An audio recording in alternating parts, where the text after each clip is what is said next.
خدارہ، اور میں عاملین سے بھی ہاتھ جوڑ کے کہتا ہوں لوگوں کو دقیانوسی مت بنائیں، ان بیچاروں کو وسوسوں کا شکار نہ کریں۔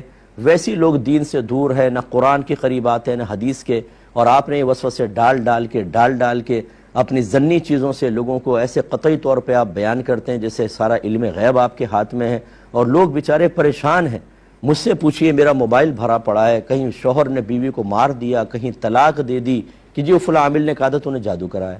اتنی خرابیاں پیدا ہو رہی ہیں۔ اللہ تقدیر الہی بھول گئے لوگ، اللہ کی رضا پہ راضی رہنا، صبر و تحمل کرنا، اللہ تعالیٰ کی طرف سے امتحان، دنیا میں آمد کا مقصد سب بھلا دیا۔ جادو ہے، ٹونا ہے، نظر بد ہے، کوئی تمہارے پیچھے لگ گیا ہے، بندش ہو گئی ہے، انہی میں پڑھ کے آدمی خدا کو بھول گیا، رسول کو بھول گیا۔ اب ان کے ذہن میں یہ نہیں آتا کہ اگر کروایا بھی اللہ تعالیٰ میری حفاظت کرے گا، نہیں، حفاظت یہ کرے گا جس نے اطلاع دی ہے۔ حضور اگر ایسا ہے تو کوئی علاج کر دے، وہ کہتے ہیں لاؤ میں کرتا ہوں۔ اپنے وہ دھندا شروع ہو گیا صاحب، ایک دفعہ، دو دفعہ، تین دفعہ، پھر جب وہ آ کے دوبارہ کہتے ہیں کہ جو تو علاج ہی نہیں ہوا، پھر وہی طبیعت خراب ہے، اصل میں تمہارے اوپر بہت زیادہ بار بار کروایا جا رہا ہے، میں تو کاٹ دیتا ہوں پھر کروا دیتے ہیں، میں کاٹ دیتا ہوں پھر کروا دیتے ہیں، تم پر جنات ہیں جو اتار دیں، اچھا ہاں اتار دیے جاؤ، پھر آگے جی وہ تو پھر تنگ ہو رہا ہے، وہ اصل میں پورے قبیلے ہیں تمہارے پیچھے، ایک نہیں ہے پورے قبیلے، میں نے 10 کو ہٹاتا ہوں 20 اور آ جاتے ہیں۔ تو جو یہ وسوسے ڈالتے ہیں بعض کو پھنس جاتے ہیں بری طریقے سے، پھر جب خود علاج نہیں کر پاتے بولتے ہیں ہمارے پاس ہمارا علاج نہیں ہے کہیں اور جاؤ، روڈلی رویہ کر دیتے ہیں۔ پہلے تم نہیں تو وسوسے ڈالیں، ان کو تباہ کر دیا آپ نے۔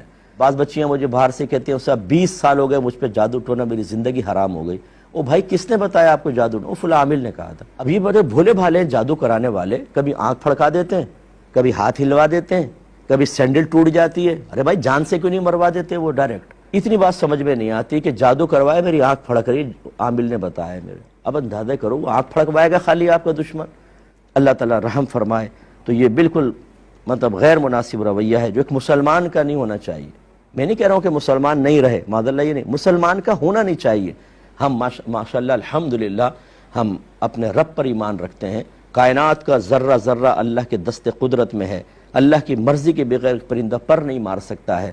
ہمارے آقا صلی اللہ علیہ وسلم ہمارے نبی ہیں، قرآن ہمارے پاس ہے، سب سے افضل کتاب، اور اسلام سب سے افضل مذہب اللہ تعالیٰ نے ہمیں عطا فرمایا، اور کس چیز کی کمی ہے؟